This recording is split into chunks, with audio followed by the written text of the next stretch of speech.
नमस्कार दोस्तों, स्वागत है आपका एक बार फिर से आपके अपने YouTube चैनल स्टडी IK में।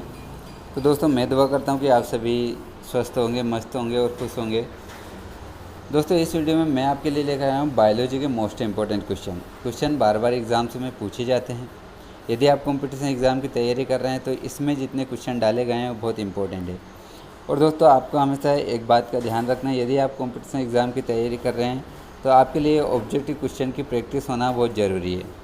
थ्योरी क्लियर करने के बाद आप जितने ज़्यादा ऑब्जेक्टिव क्वेश्चनों की प्रिपरेशन करेंगे उतना आपके लिए फ़ायदा ही होता है, क्योंकि जो प्रैक्टिस से हमें बहुत कुछ सीखने को मिलता है। जब भी आप एग्ज़ाम में बैठते हैं तो आपकी जो प्रैक्टिस है उस समय आपको काम आती है। तो आप अधिक से अधिक ऑब्जेक्टिव क्वेश्चन की प्रैक्टिस करिए और अपनी थ्योरी को कंप्लीट करिए। तो हम वीडियो की शुरुआत करते हैं। वीडियो शुरुआत करने से पहले आपसे गुजारिश है कि इससे पहले मैंने बहुत सारी वीडियो बनाई है, तो आप हमारे चैनल पर जाकर देख सकते हैं, या मैंने लिंक भी डिस्क्रिप्शन बॉक्स में दे रखा है, तो आप डिस्क्रिप्शन बॉक्स में भी जाकर देख सकते हैं। अब हम वीडियो की शुरुआत करते हैं। यहाँ पर जो पहला क्वेश्चन दिया गया है कि बिंदु स्त्रावण की क्रिया होती है। बिंदु स्त्रावण जिसे घटिशन बोला जाता है, इंग्लिश में कभी कभी घटिशन शब्द भी यूज़ कर लेता है। तो 4 ऑप्शन दिए गए। फर्स्ट दिया गया प्रातःकाल, सेकंड दिया गया चंद्रमा के समय, थर्ड दिया गया शाम के समय और फोर्थ दिया है इनमें से कोई नहीं। तो इसका जो राइट वाला ऑप्शन है ऑप्शन नंबर फर्स्ट है। प्रातःकाल के समय जो है बिंदु स्त्रावण की क्रिया होती है। क्वेश्चन पूछा जाता है MP की हर एग्ज़ाम में, ये क्वेश्चन आपको देखने को मिल जाएगा। अगला क्वेश्चन देखिए, हाइड्रोथोट से जल निकलने की क्रिया कहलाती है। हाइड्रोथोट से जो जल निकलने की क्रिया क्या कहलाती है? तो 4 ऑप्शन दिए गए। फर्स्ट दिया गया बिंदु स्त्रावण, सेकंड दिया गया वाष्पोत्सर्जन, थर्ड दिया गया उत्सर्जन और फोर्थ दिया है जल अपघटन। तो इसका जो राइट वाला ऑप्शन है ऑप्शन नंबर फर्स्ट है, बिंदु स्त्रावण या घटिशन की क्रिया कहलाती है। अब हाइड्रोथोट से क्या होते हैं? तो हाइड्रोथोट से जो होते हैं छोटे छोटे ये पाए जाते हैं पत्तियों में, उनके द्वारा ये क्रिया होती है। बिंदु स्त्रावण जो बूंद के रूप में पत्तियों से गिरती है जो पानी, उसे ही बिंदु स्त्रावण कहा जाता है। ठीक है। अगला क्वेश्चन दिया गया है कि जल रंध्र को कहते हैं। जल रंध्र को क्या कहा जाता है?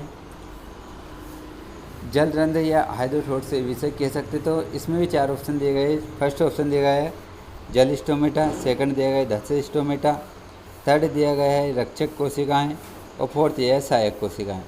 तो इसका जो राइट वाला ऑप्शन है ऑप्शन नंबर फर्स्ट है, जल स्टोमेटा उसे कहा जाता है। अगला क्वेश्चन दिया है बिंदु स्त्रावण द्वारा होने वाली जल हानि किसके द्वारा होती है। अब ये भी बहुत इंपॉर्टेंट क्वेश्चन है, क्योंकि ऊपर जो क्वेश्चन आया था मैंने आपको बोला था हाइड्रोथोट्स या जो जल रंध्र होते हैं वो बिंदु स्त्रावण द्वारा होने वाली जो जल की हानि होती है किसके द्वारा होते हैं? तो जो छोटी छोटी बूंदें पानी की निकलती है उस क्रिया को तो अपन बिंदु स्त्रावण कहा ही जाता है, पर उसमें जो जल की हानि होती है किसके द्वारा होती है? 4 ऑप्शन दिए गए हैं।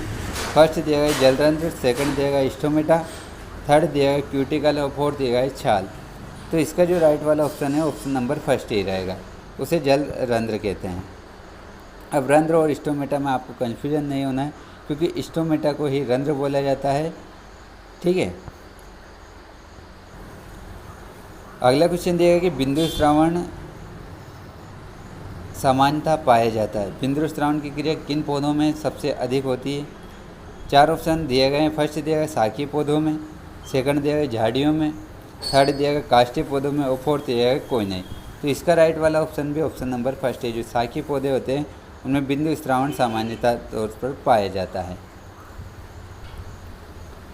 अगला क्वेश्चन है कौन से पौधे में वाष्पोत्सर्जन की क्रिया मंद गति से होती है? ये भी बहुत इंपॉर्टेंट क्वेश्चन है। एक ना एक क्वेश्चन C3 C4 प्लांट में से पूछा ही जाता है।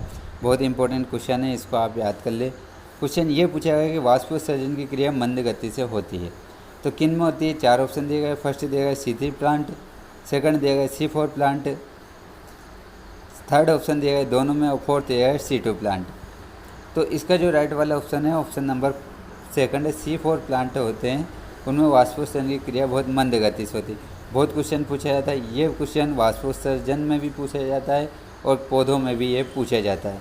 जब पौधों का चैप्टर आता है C3 C4 तो उसमें भी यहाँ पर पूछा गया है, क्योंकि बहुत इंपॉर्टेंट क्वेश्चन है ये।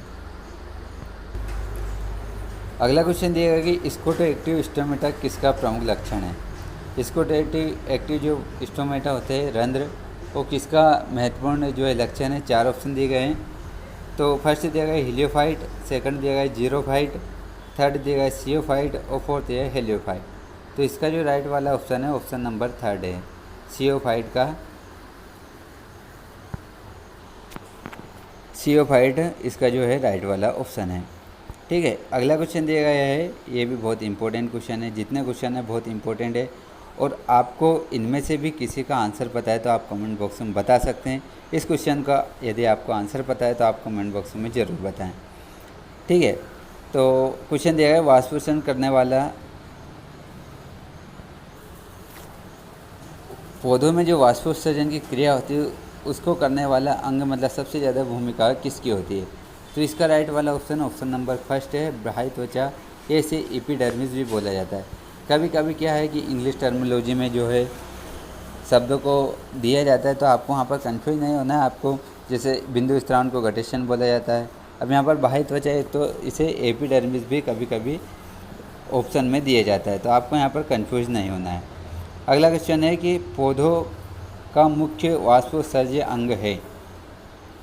पौधे जो होता है उनके मुख्य वाष्पोत्सर्जन अंग कौन सा आता है, अर्थात पौधों में वाष्पोत्सर्जन की क्रिया किसके द्वारा होती है? तो 4 ऑप्शन दिए गए, ये भी बहुत इंपॉर्टेंट क्वेश्चन है। तो इसका राइट वाला ऑप्शन ऑप्शन नंबर 4 है। यदि आपको इनमें से किसी का भी पहले आंसर पता है तो आप कमेंट बॉक्स में बताएं। वीडियो आपको कैसी लगी ये भी आप कमेंट बॉक्स में बताएं, क्योंकि मैं ऐसी वीडियो आपके लिए लाता रहता हूँ। अगला क्वेश्चन दिया गया है कि स्टोमेटा अनुपस्थित रहते हैं। स्टोमेटा किस प्रकार के पौधों में अनुपस्थित होते हैं? 4 ऑप्शन दिए गए, पहला दिया गया जल निमग्न में, सेकंड दिया गया मरुस्थलीय पौधों में, थर्ड दिया गया तैरने वाले पौधों में और फोर्थ दिया गया उपयुक्त सभी में। तो इसका राइट वाला ऑप्शन ऑप्शन नंबर फर्स्ट है, जो जल निमग्न पौधे होते हैं अर्थात जो जल में डूबे होते हैं उनमें स्टोमेटा अनुपस्थित होते हैं। ये भी बहुत इंपॉर्टेंट क्वेश्चन है। तो दोस्तों मैं उम्मीद करता हूँ कि आपको ये वीडियो अच्छी लगी होगी। यदि अच्छी लगी हो तो कमेंट बॉक्स में ज़रूर बताएं और धन्यवाद।